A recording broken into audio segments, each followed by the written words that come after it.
Welcome back, everybody. First off, I want to apologize to everybody. We haven't been putting up much content here lately. Just hadn't been really much to cover. We still got the budget build 318 going on, but as you can see, we still have this old 360 sitting in old black sheep here. It's almost ready to get up on this thing.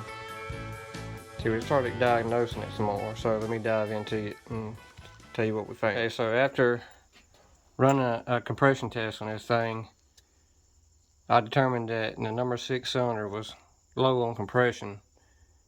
I think all the other cylinders spec'd out about 145, 150 psi. This cylinder was down to like 80 psi. So obviously we had a problem there. It was a dead cylinder. I didn't know if it was valve issue related or piston rings or maybe a melted piston. We really didn't know, so I run the bore scope down in there and everything seemed to be fine as far as the piston was. I think there might be an issue with the head gasket or possibly a burnt valve. So I decided to pour a couple drops of oil down that one cylinder and see if we could weed out the problem. So after dropping a few drops of oil in that one cylinder, reran the compression test on it, and that cylinder come back to life, had 150 psi to match the other one. So it's obviously a ring issue. I'm not sure if the rings were stuck on that one cylinder or maybe the gaps got lined up on them or something. I'm not exactly sure what happened. So we're still gonna have to keep that in the back of our mind. So that was issue number 1. But I'm like, okay, a dead cylinder is not gonna keep it from running like it was. So I decided to pop the front timing cover off and inspect the timing chain. I think I have a video clip of that, but just to give you a reference, this Magnum motor here is pretty high mileage. I mean, it looks like it's been sitting at the bottom of a lake. And it has minimal timing chain slop to be a high mileage motor. So I'll throw the clip in of this, the one that was on this LA motor. It had about 4 to 5 degrees of slack in the chains. So I decided to go ahead and replace that while we had the timing cover off. Went ahead and put new front seals on it. I discovered that the water pump that came on this engine had a crack in it, so we replaced it with a used one we had laying around. And then I got to diagnosing a vacuum leak. We had a vacuum leak coming from somewhere, so the only way I could get the motor to run was with the choke on, and of course it was overfueling with the choke being on and fouling out the plugs. But as soon as you open the choke up, it would die. Sometimes backfires through the carburetor. So I just did a simple smoke test on the intake here to diagnose a vacuum leak. There's several ways you can do that. I've seen people pour gas around where the manifold bolts up to the heads. I don't really like to do that, especially if you got new parts or painted parts. It kind of just ruins your finish on them.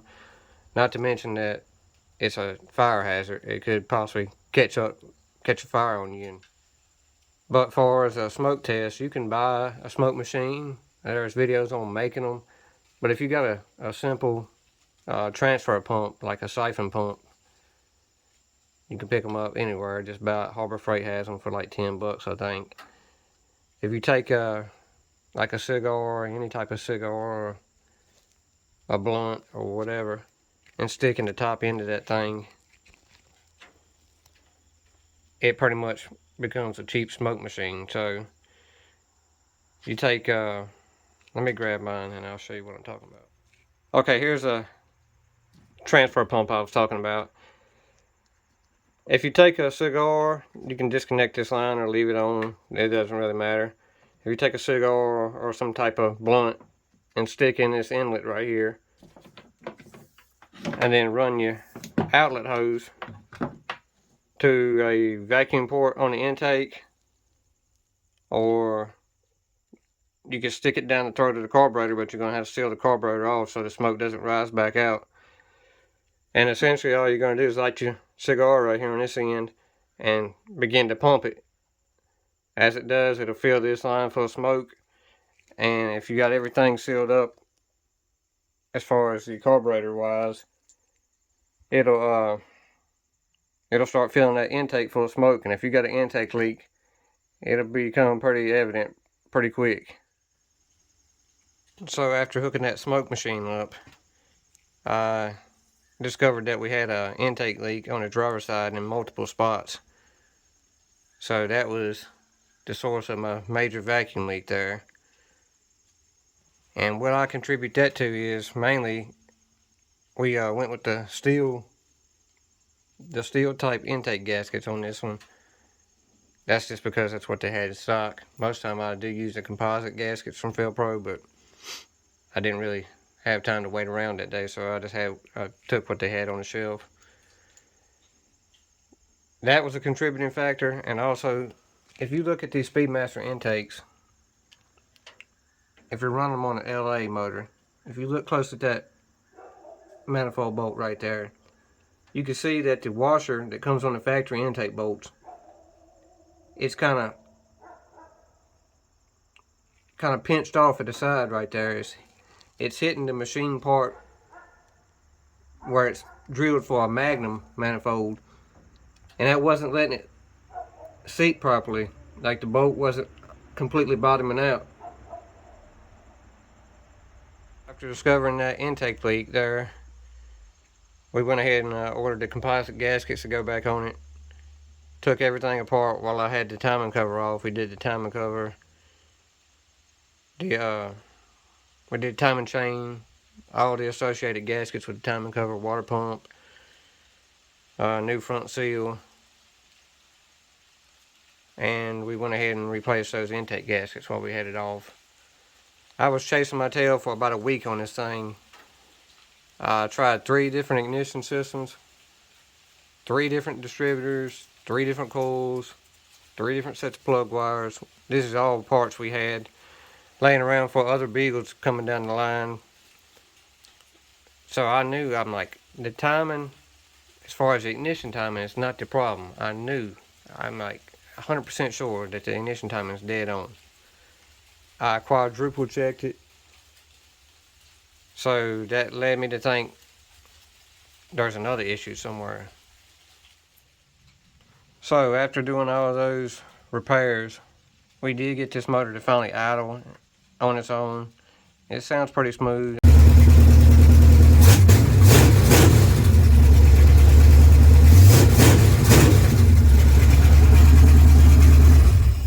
I'm still concerned about that number 6 cylinder over there. It could be an issue down the road. I haven't got a cooling system hooked up obviously yet on this thing. So we're going to try to knock out a few loose ends on it today. We got a brand new cooling system for it. We're waiting on the heater core to come because the heater core on this thing was busted. So we got new bypass hoses, upper and lower radiator hose. Got a brand new aluminum radiator. I'm excited to show y'all that. It's a nice product. Let's see, I've got the throttle cable hooked up, all the linkages, the bracket, the kick down cable's hooked up. We've got the ignition hooked up. I'll go over that setup if y'all are interested. I know a lot of Mopar guys are going to be upset about that HEI module on the wall, but you can't complain when they're more reliable than what Dodge came out with from the factory. Plus this is a Pertronics unit, so it's basically like a poor man's MSD. It delivers multiple spark up to 9,000 RPMs.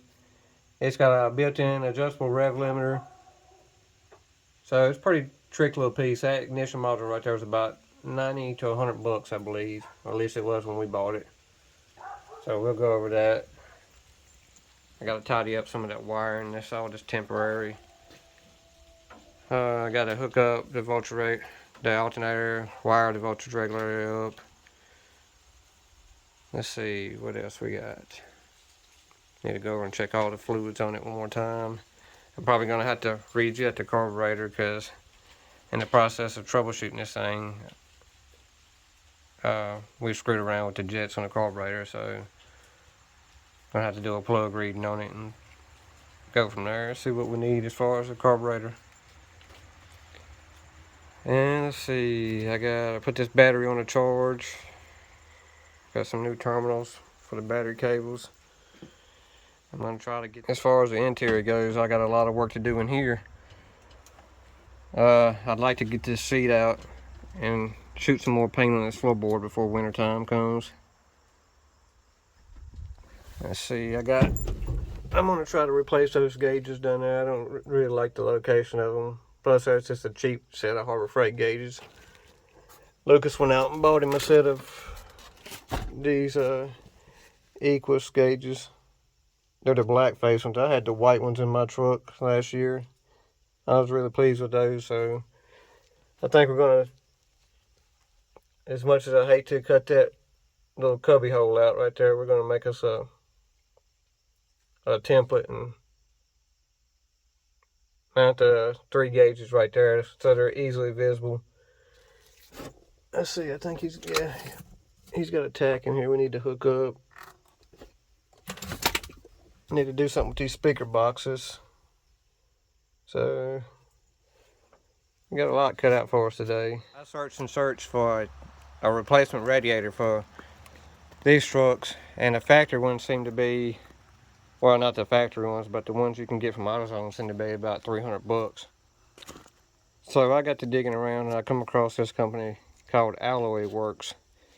They had this 3-row aluminum radiator with electric fan and shroud for like $275 shipped. So we'll pull it out and let y'all see what we got. I've done opened it and checked it out before, but this is pretty much how it comes packaged. It's got some nice heavy duty thick foam. Let me get it out and set up here and we'll show you what we got. Okay, so what we have here is a aluminum 3-row radiator for the D-Series Dodge pickups.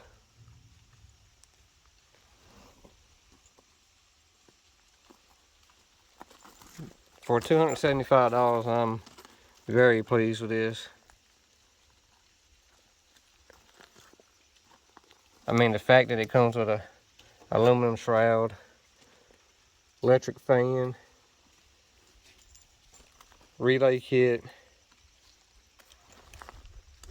all the appropriate bungs for the transmission cooler lines,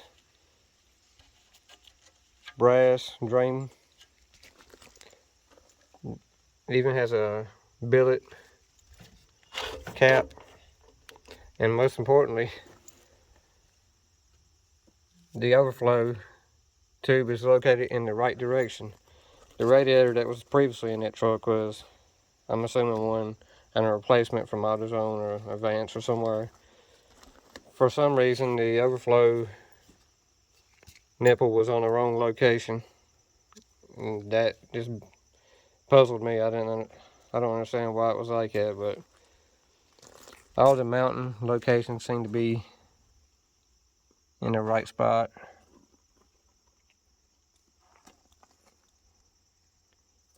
So if y'all are in the market for a replacement radiator or even an upgrade, this is an upgrade from the factory unit and it's cheaper. So it's a pretty nice piece, I think. We'll see how it goes when we get it stuck in the truck. Okay, y'all, this is the first initial mock-up, just test fitting this radiator in here. So far on this drawer side is pretty good. On the passenger side, the bottom notch that the bolt slides into, I might have to open it up a little bit. It's not quite wide enough.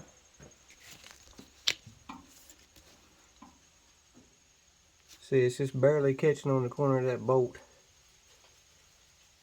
So I'm going to open that groove up, take the Dremel and open that up a little bit, and it should drop right into place. That's what kind of clearance you're looking at with as far as your electric fan against the water pump pulley. And I'm about to test fit these radiator hoses and see how they're going to line up. Okay, this is what we're looking at as far as the top radiator hose. I think if I trim a little off that should be fine.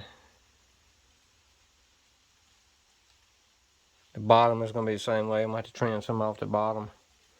I just ordered the factory hoses for an 87 truck with a small block. I could probably run it like that. It's just a lot bunched up in the middle right there.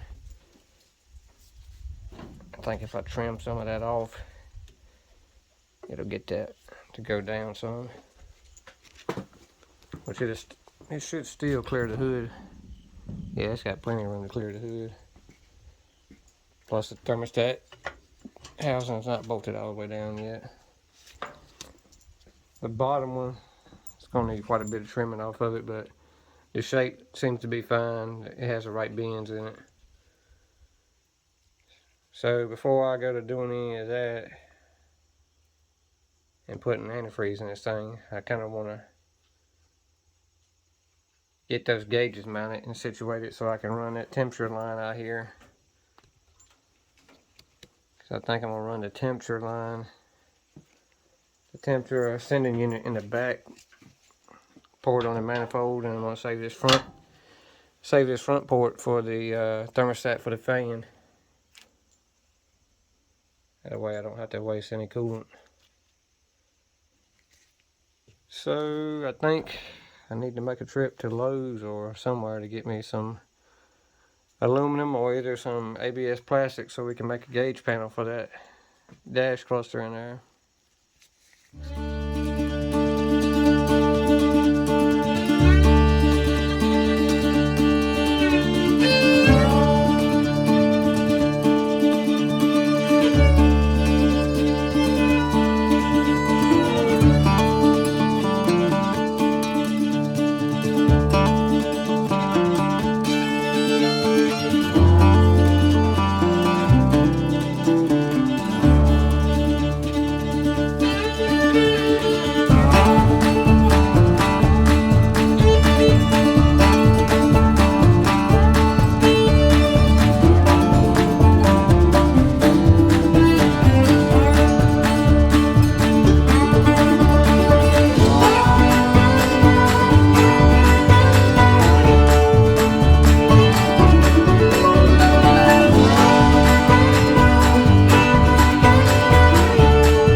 Some might call me kind of partial, but to me there's no better feeling than driving an old truck to the old back roads during the fall time, especially in the foothills of these mountains. Some of the most beautiful scenery you'll ever see.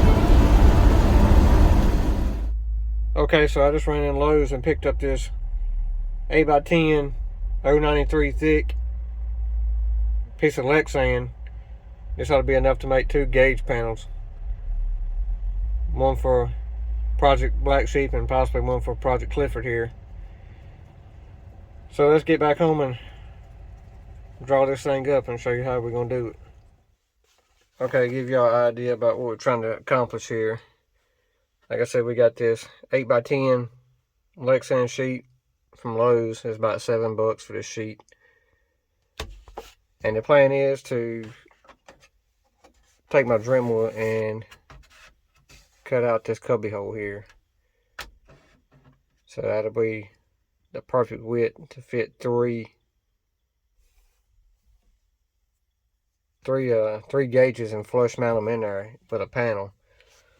So as you can see, that 8-inch panel is just about perfect for that. We'll just have to trim the height off right there. Trying to hold the camera. Ain't really got nowhere to put my tripod in here. But we'll just take some measurements right here and we'll trim this down.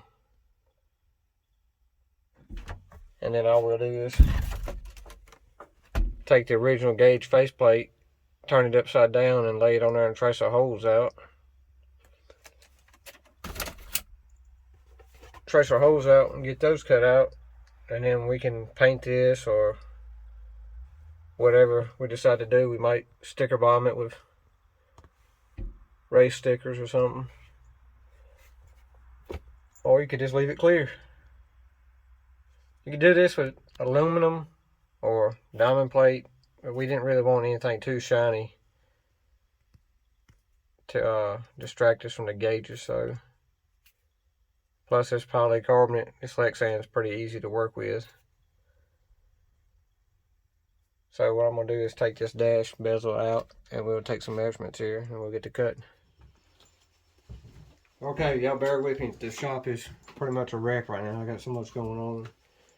There's parts and pieces, different projects laying around everywhere. So the first thing I'm going to do is, I think we're going to mount the tack kind of in between this vent, where you can still access this vent and still see these factory gauges. So what we're going to do is use one of the existing factory mounting holes right there, and then I'm just going to drill an extra hole behind it because that bracket for that tack has 2 holes in it. So go ahead and knock this out first.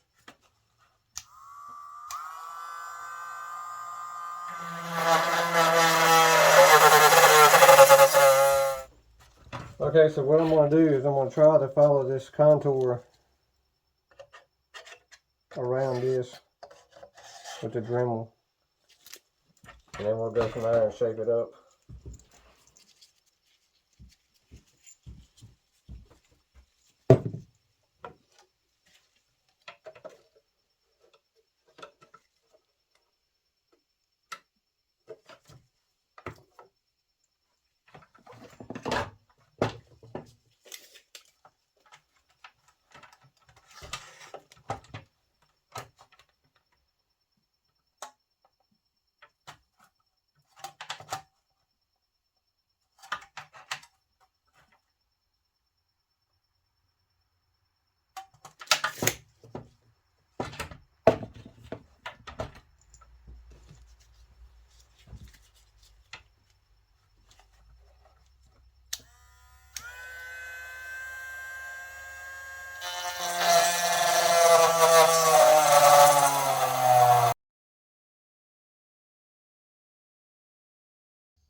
Okay, I promise y'all I'll look at the budget 318 build here before we close this video out. We've got the block pretty well prepped. Fresh coat of paint on it. We've run a 3 stone home on the cylinder walls. I took my Dremel in here and cleaned up some of the cast and flash and the cam tunnel. We've got the freeze plugs knocked out of it. Got the cam bearings knocked out. So we just need to drive those in. I'm going to chase the thread holes one more time and give her another wipe down. Need to put some WD-40 or PB Blast on it. We had some on it, but it's done soaked it up.